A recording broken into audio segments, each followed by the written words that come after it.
Lisa, thank you. I'm Jeremy Miles. I'm the Assembly Member for Neath. I'm one of 3 out gay Assembly Members, and I'm also Counsel General and Brexit Minister in the Welsh Government. And this is the first government in Wales to have out gay members, so we're very proud of that. This is a panel session which is looking at why is visibility important and how does history help. And we've got 4 panellists who've been contributing during the course of the day. Richard Desmond, Rania Vamvaka, Dan Vo and Cheryl Morgan, and some of you will have caught either all or some of their sessions. And this is going to bring the themes of the day together in the question of why visibility is important and what role history has in that. I think all of us will have on our journey a recognition of the importance of visibility. I guess for many of us that's visibility in contemporaneous society, but also the question of historical visibility is important to us in our sense of identities and the formation of our communities. So I hope that you will all have questions for me to put to our 4 panellists. I'm going to ask each of them in turn to say something briefly about why they think visibility is important and what the role of history is in that as well. I'll start on my left with you, Richard, if I may. It's the line about nothing about us without us. If we're not seen, if we can't be counted, if we're not included in research, then we're invisible, we can't be seen. And that is a very simple, very basic premise. And people being out changes that. I was talking about events 40 years ago. 40 years ago, it was unusual for people to be out. It was something that was difficult and at times dangerous, and in my case, potentially criminal. Now, the world has changed. There are more of us that come out, encourage more people to come out. And for many young people, it's not an issue anymore. And that's how we've changed the world. It's the work we've done. So being visible means that we're counted, that we're there, that we are part of the world in a way that is just how things are. LGBT people are not that exceptional or that different to anybody else, but we are there, we are part of it, and we need to be seen. Thank you. Rania. Yes, so if you look at this panel now, we have 2 BAME LGBTQ people, so that's a progress in itself, right? I think that if we look at history, we're not going to find that many BAME LGBTQ people. And we know this because we have tried in our various events to bring those histories up, and we are still struggling to find them. So we are starting to create them. And I think it's historically important for Wales to be able to have this conversation and to be able to expose, but also invite that dialogue. So thank you for leading the way. Dan? I think historically there are a certain number of objects in museum collections that have been taken from places and brought here. And they do tell us of the history of LGBTQ people across place, time and culture. And so in terms of the part of the answer where what does our history give us, it gives us an understanding that if we look at the countries that you were talking about before, where there are still things like Section 377, where there is anti-homosexual laws that came out, again, from the British Empire, we can now look beyond into the history of these countries and find objects that tell us of a better understanding of diversity and gender in the past. And those are the things that are being brought from the past to the present to help us understand how we can enact law reform and get rid of these anti-homosexual laws. And so therefore that's mapping our future. So that's where the visibility is really important in terms of the history of the objects in our collections as well, including the ones that are in Anglaeddig and Ethel Cardiff. So the ones that are in National Museum Cardiff, there are stories that are being brought out that help us tell about how that it can be mapped. Thank you, Dan. Cheryl? Obviously, I concur with what everybody else has said in terms of the political importance of being out, and particularly the importance of BAME people being there, and the usefulness in history of telling our stories. But I also want to note that over the past couple of years, it has become increasingly dangerous in this country to be an open trans person. in particular an open trans woman, and I don't see that situation improving anytime in the near future. In fact, I expect it to get considerably worse. So whilst I do believe that visibility is important, I no longer encourage other trans people to be open and out. I don't even encourage people to be open and out about being trans allies these days, because I know the level of viciousness that will fall upon them in social media if they do. Thank you for that. That's a very challenging thing to remind us of, actually. I just want to talk a little bit about, we've had throughout the course of the day, we've looked at the history from different sets of perspectives, haven't we? We've had the history of individuals who are LGBT individuals in history. We've looked at the role of communities, even if at the time they wouldn't have perceived themselves as communities. And we've also looked at our own political history as LGBT communities, and that's those three elements have kind of been woven through our day to day. I wonder what you think the relative, contributions of each of those is to our sense of our identity and our visibility today. Is it, when we look at the visibility of individuals in history, does it matter what sort of individual they are, or does the fact that they're an LGBT individual themselves, is that of itself sufficient, for example? Well, one of the points I always make, and generally the most obvious place to do this is when I'm doing creative writing workshops on writing queer people from history, is that I go through a list of well-known queer people from the past, Roman emperors, Alexander the Great, Richard the Lionheart. All of these people, they're really high-status people. So we think, well, maybe these are just like unusual examples. But then I point out that these are people at the top of the tree. These are people everybody knows about. And if these people are known to be queer, what is the rest of society going to do? Are they going to say, oh, it's only for the rich? Or are they going to say, well, if they do it, it must be okay? And, I'm assuming that the vast majority of people from ancient times were actually okay with being queer because their betters were very open about it. So that idea of kind of gay LGBT household names really is a powerful idea. Dan, from your point of view, kind of recent history or more history, history further back, is there a sense in which we can identify better with people from more recent periods, or is that a false distinction to draw, you think? I was reading an article from a friend last night who said, you can still make ancient Greek stories relevant. There's if it's told well, a story from, it doesn't matter when comes from, it's still very relevant to us. Just to pick up the idea, I think the importance of teaching, about the great and the good of the country, we need to remember that queer stories are also everyday stories as well. So it's everyday people that also make up queer history, but also to remind us that we shouldn't just be looking at the great and the good.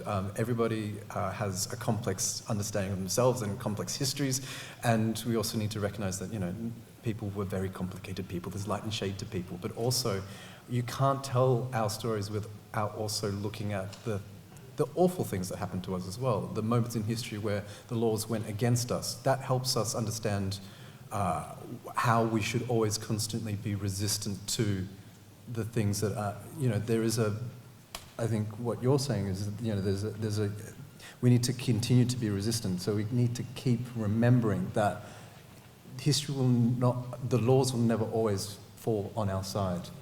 Yeah. And we need to remember that. And I think so when you need to look at the great allies and icons, it's also remember the bad things that have happened as well, because I think that is an important part of the teachings. Thank you. Richard, your contribution was very much part of our collective history as a set of communities. And I wonder what you think about how good we are telling our story of our recent political fights and struggles to achieve the rights that we have today.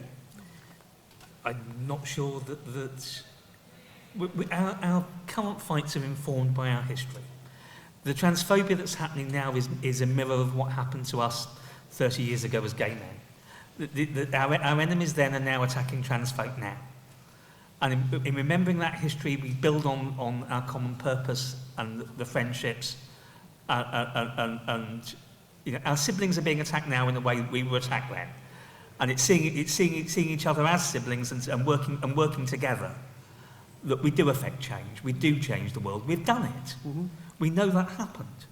And now the people who are attacking trans folk are the same enemies.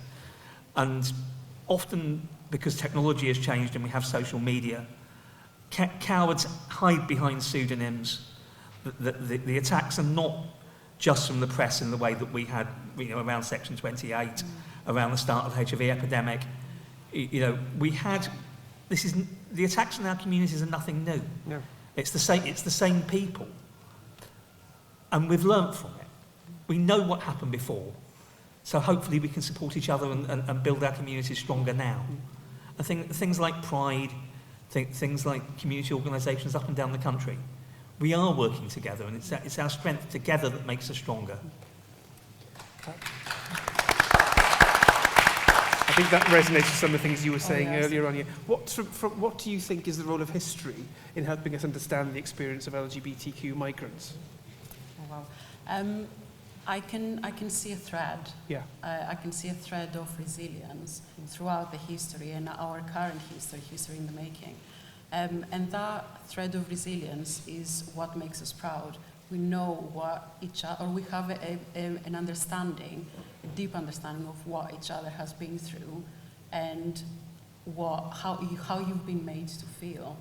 That resonates with us, and this is how we build each other up. And this idea of supporting each other, this idea of being present for each other, listening, and creating a dialogue with those who are not LGBTQ is what drives us forward. So history is not something that has happened, we forget about it. It's something that we keep on creating. And this is beautiful. Imagine what artifacts you will have in the museum in like 20 years' time. I mean, the glitter banner has been donated to the National Museum, and glitter made history last year with the very first BAME Pride. Yeah. So we make history, we're here, we exist, we're present, and yeah, another artifact for you. So today's actions are tomorrow's history. I think we can all identify with that. Right, now then, who's got questions for anybody on the panel? In the front here, please. Or a comment, if not a question. Yes. All right, thanks. Well, I spoke earlier this morning about the formation of Cardiff Gay Liberation Front, and that was a time when it was very important, very difficult to be invisible. Sorry, very difficult to be visible because you feared the consequences. We used to wear this badge, which I've got on me, which says Gay Liberation Front. And you might think, and I can remember putting it on and thinking when I was walking along the street, I was carrying a bomb. I thought it was going to go off at any minute and I was going to get a bad reaction from the people that I was around. But the good thing about it was that if you met anybody else with a badge, if you're in London, you'd go up to them and say hello and have a conversation. And that was a way of meeting other gay people. So visibility was important then, but it was dangerous, and I suppose it's still dangerous now for transsexuals. But without visibility, prejudice ferments and bullying ferments, and visibility is important to breaking down stereotypes. I mean, if you think about when was it you last saw a gay film on TV or a gay play, and you've really got to think. And then you can ask yourself, well, why haven't they put on a gay play or a gay film? And it's probably because the producer thinks, oh, well, gay things, they've all won their struggle, they've got all the rights they want, it's not news anymore. But of course, it's still important for young people growing up. It's important for gay children in school. Well, I say children, but I mean pupils who are growing up gay. It's important for them for their own self-assurance, and it's important for them not to be bullied. You've got to keep on removing prejudices all the time. And you can only do that by being out and showing you're just as normal as anybody else, except you happen to go to bed with somebody of your own sex. So, visibility will always be important, I feel. Thank you for that, Howard. Thank you. Actually, for those who are interested in gay plays, there's a Welsh language gay play on in Cardiff this week, so in the Sherman, I believe so. Over here. I've started a Pride Club in my high school, and I want to teach some of the younger ones about LGBT plus history, but I'm having a lot of trouble finding resources that are child-friendly. So if you could point me in the right direction, that would be great. School's at LGBT History Month. the lovely people at Gaze the Word Bookshop in London do mail order and orders by phone. There are all sorts of books lists, but Gaze the Word has the advantage of booksellers who know what they're selling. And they have imports and all sorts of lovely stuff, so they're really good people to talk to. But there's a movement for schools that will produce teaching materials for teachers. Look it up on the website. Okay. The other thing, sorry, the Proud Trust, LGBT youth group people, they've got a map on their website with all the LGBT youth groups around the country. So if you look at their website, they will have information. Okay. I could quickly just mention also Anderton High School in Birmingham have been besieged for the last 9 months for their work with No Outsiders, which is remarkable work. The lesson plans are developed through that, and it is starting to connect up with museums as well. We're working with them at the Pitt Rivers Museum, but they've won 3 court cases now to stop the protests in front of their schools, saying that we cannot teach children about equality and we cannot teach children about the fact that there is such a thing as same-sex love. They've won 3 court cases, but the teacher who is the head teacher there, Sarah Hewitt Cooper, she has a quote from Shakespeare, who is the bee from LGBT History Month from Schools Out this year. They've elected Shakespeare as the bee. She has a quote that says, if you prick us, do we not bleed? If you tickle us, do we not laugh? If you poison us, do we not die? And that's where she stops the quote, because the next part of the quote is supposed to be, if you, we should seek revenge, which she's not seeking revenge. Draw the line at revenge. Yeah, absolutely. Yes. But that's just, it's a good reminder that, something that is an ancient text still reminds us to persevere and to be able to say that we can do these in schools as well. That's so well done for what you're doing. Yep. And if I could put in a good word for my friend Jamie Lawson, who's a lecturer at Bristol University. He's written a book called Rainbow Revolutions. It's published by Hachette Children, and it's for years 12 up, and it covers a whole range of things like Stonewall and Audre Lorde and Section 28 and so on and so forth. And just one final plug from me. We're in the Senedd here, and we're about to introduce legislation to introduce a new curriculum in schools in Wales, which will include all-age relationship and sexuality education on a LGBT inclusive basis. And removing the right to withdraw from that so that all children in Wales have a fully inclusive education in all respects. So.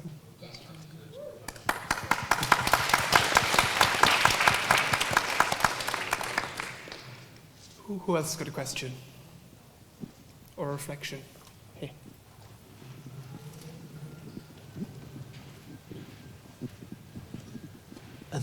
Yeah, thank you. I was just thinking about something Cheryl was talking about these. So the visibility of it seems what we have at the moment in the UK. We have a lot of visibility of transphobia, and there's a lot of visibility of trans issues. But very often, the people talking, what you don't have very much visibility of are trans people themselves talking about it or writing about it in newspapers. And I was wondering, are there ways as a community that we can kind of facilitate that, understanding that there may be reasons why trans people don't want to be visible in the current climate? Actually, as a community, I think we're doing the work. Pink News is being incredibly supportive of trans people. The problem is that we don't control the national media. We have no influence over the Daily Mail or the Times or Radio 4, and that's where the transphobic misinformation is being spread. So, I mean, we're doing a good job. But the rest of the world has to stand up for us as well. So it's a challenge to all of us, essentially, to join you in that. You as a politician can do more than most of us, so please help.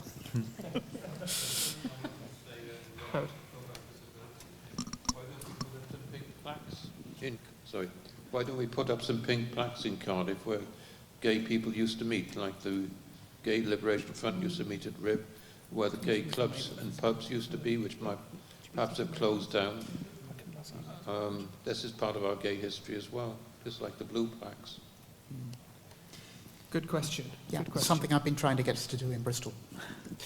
Ronnie, can I just ask you in terms of visibility for people, LGBTQ people who are migrants, what can we do to support LGBTQ migrants in their advocacy and sense of agency? I think welcoming us to white LGBTQ spaces, that would be a good start. There have been quite a few instances in various clubs that asylum seeker IDs have been declined because the bouncers didn't have knowledge of what these IDs were like, what they were for. What they were, yeah. Exactly. And when we have access to the gay clubs, for example, which they shouldn't be the only spaces that we have access to, but this is my example at the moment, we are always kind of cornered away. We're always in our own little group. And that's not because we don't want to communicate, it's because we feel that we're interfering. We feel that we are kind of in the way. And that was my feeling today as well. I thought I was going to be downstairs in a room. So this is how you're on the main stage. Yeah, exactly, yeah. This is how used we are to not be seen and not be heard. Yeah. So this is internalized even for me. So next time you see a BAME LGBTQ person in the queue for the club, speak to them. You'll make a friend, that's for sure. Okay. Thank you. Any other questions? The back there. So we're talking about visibility and we focus on LGBT. So what about the, for lack of a better word, the invisible part of that acronym, the asexuality, non-binary? What activism is going on for their visibility? Who wants to take that? Well, in terms of non-binary, one thing that you can do is respond to the Scottish consultation on their Gender Recognition Act. It's entirely separate from England and Wales. They are pushing forward with it, even though the government in Westminster appears to have killed it off. And anybody from anywhere in the world is allowed to respond to that. And what I would like you to do, please, is where they talk about anything else you want us to raise, please talk about issues for children, but also please talk about legal recognition for people outside of the gender binary, because at the moment the Scottish Government is not planning to do anything on that, and it would be enormously helpful if people could do that. Can I go back to this question of why visibility in history is important to us today? And I just wonder whether you feel that seeing our identities reflected in history helps change people's sense of the value system around us and people's sense of how they relate to different LGBT communities, that, you know, it resets people's expectations. What are your thoughts on that, Dan? In bringing the thousands of people that we have to the V&A, and I hope the same will happen now in Cardiff because we're starting the LGBTQ tours at the National Museum Cardiff, in bringing that number of people and showing to the museum all the levels of the museum that we demand and deserve to have our histories celebrated, I think is a really important, visible, you know, when we do the tours of the V&A at the moment, in fact it should be the time that it starts off back in my home base, there will be about 100 people gathering, ready to go on this tour. And that's a really powerful statement to make to the museum. I mean, the Shakespeare quote that I was just using before was about challenging prejudice on all levels. And that's what we recognise in our teams as well, that we have here and, you know, all the other teams that I work with. We are always constantly looking at who's missing from the table, how do we make sure they're at the table, how do we represent them at the table if they're a voice from a marginalised voice. It's not just being visible, it's how do we make sure they're heard. I think that's now, you know, the next step of where we want to go with this work, which is how do we make sure that we amplify their voices so that they can be heard. We've got a fantastic, huge platform to give to them, so let's hear what they want to say and what they, you know, what needs to be heard. Anybody else have a question? Or any experiences they want to share or reflections they have on what they've heard? May not be a question, Lisa?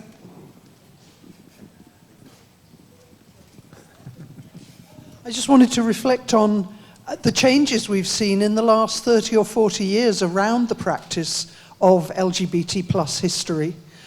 Because when I came out in the 70s, I was studying history at university and I tried to read as much as I could about historical figures. And it felt like we were trying to fit square pegs into round holes a lot of the time because we had to show that people were lesbian or gay. And there was nothing else that we could show. And if people had cross-dressed, it had to be because they were lesbian or gay.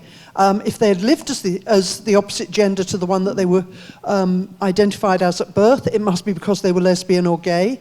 If they had relationships with people of both genders, then it must be because they were forced to be bisexual. It couldn't possibly be a choice. And that is very different from now. And the way that people like Dan practice LGBT history now is that a lot of other things are visible, and that I really welcome that. It is much more easy and much more comfortable to be able to talk about LGBT plus history these days in terms of talking about the genuine evidence of what people did and how that may or may not help us to understand who they were, and understanding that we don't have to use our labels for people of a different generation or a different culture. I think that's advanced hugely in the last 30 years, and I think that's one of the answers to the issue around where are all the people who are in the plus category. They're there in history. We have to relax enough as historians to let them shine through. I don't know if the panel have anything to say about that. So one of the things that I do for work is I'm a diversity trainer. I do trans awareness training for a wide range of clients from around the Southwest. And I have to explain trans people to a bunch of people who probably think that trans people didn't exist 30 years ago. And that's quite complicated. But what I encourage people to do is to get away from putting people in boxes. You know, years ago we used to think there were only two types of people, men and women. And then we decided that, you know, in 1869, Carl Maria Kirkbenny invented the homosexual. And then we had 4 types of people dependent on sex and sexual preference. But nowadays, we've completely blown that open. We understand that everybody is an individual. And just because you happen to present in a feminine fashion does not say anything about who you're sexually attracted to or anything about who you identify as. So we've got this glorious multi-dimensional gender and sexuality space where everybody can find their own place, including not wanting to have anything to do with it, if you happen to be asexual or agender or whatever. I mean, the only reflection I'll probably make is that it is very much the Western system of understanding.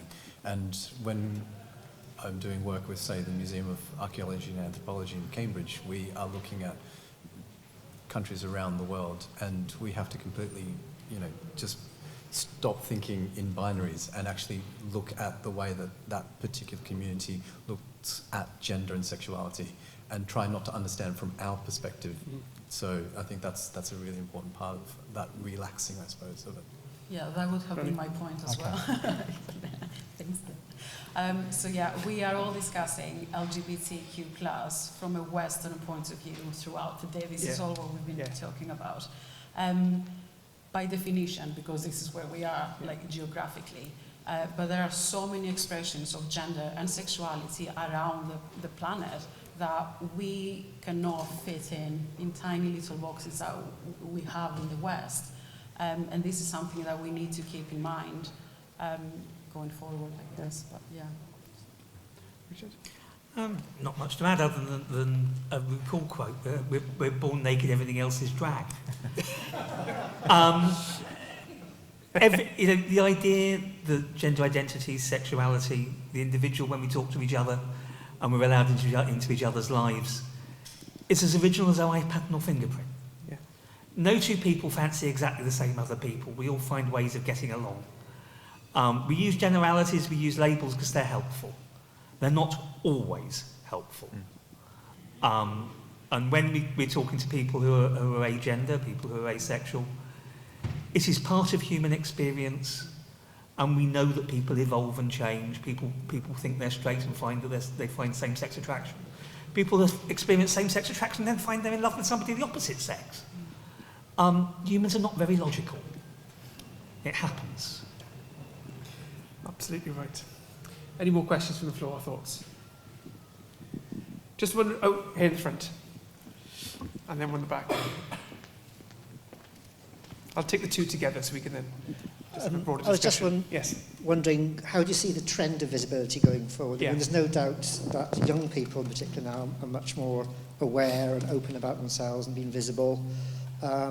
Do you see those individuals continuing that into future life, or do you think there's any chance of it taking a step back because of external pressures or economic factors? You know, what else is going on? Is there any danger of that walking back at all?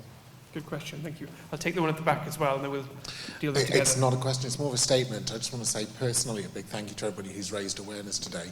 I'd just like to take a moment to remind everybody that in the last week alone, a trans woman of colour was murdered in London, and a 16-year-old boy took his life because he was bullied at school. When I look at LGBT Pride Month and History Pride Month, it just reminds me that our fight continues, and our fight, as you quite eloquently said earlier on, has continued for years and years and years, and very proud to say, as both a member of the Pride Committee and as a patron, I will fight for the rights of every single person in this room, and I will continue to do so loudly and proudly, and I thank everybody who's spoken today for helping to raise that banner. Thank you very much.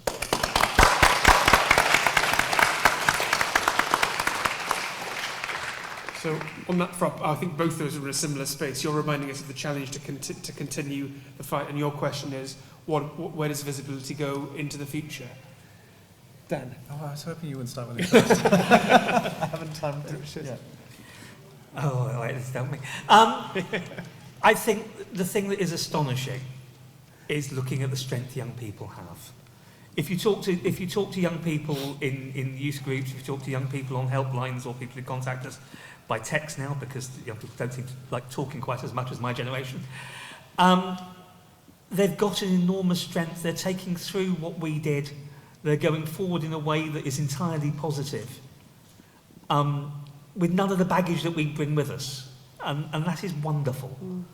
You know, the Pride networks, I mentioned the Proud Trust. Their map of LGBT youth groups around the country is astonishing.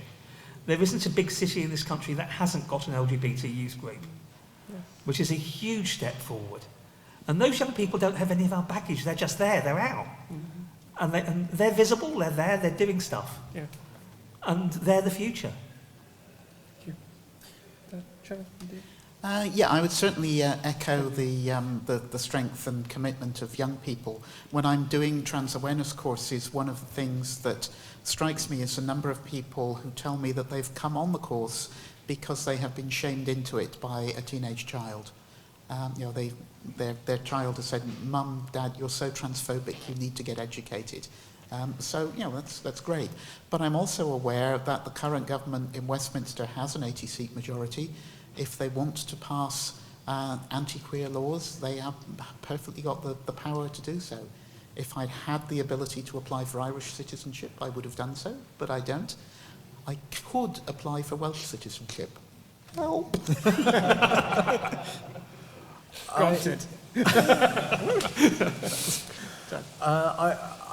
I suppose it's just a flow on from that, which is just another caution, which is it the fact that the children now, they are able to be like that because they're unhindered by Section 28? You know, was that the reflection on, you know, what's happening? What anniversary is it this year? 20 or 30 or something like that? It's an important one. But I think, yeah, that's the caution. If you're not able to teach about this in schools, if you're not able to talk about this or promote, as the word was on that particular piece of law, in places like social museums that are funded by local council, that's the danger, that, you know, it will inhibit that learning and inhibit the relaxation that we've seen over the last 30, 40 years. So I think that's the thing, to just be mindful of what is the framework around our ability to empower children and young people to be. Yeah. Ronnie? Yeah, so when we look at the younger people, we see positivity, we see power, and we see a fight that I didn't have when I was growing up. I didn't have that confidence. So for me, this confidence that I think I have became part of me based on the people that I had around me.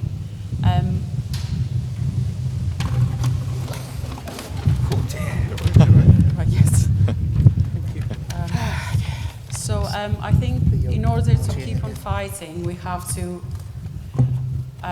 we have to keep in mind what we are doing, what are we fighting for, and who are we fighting for.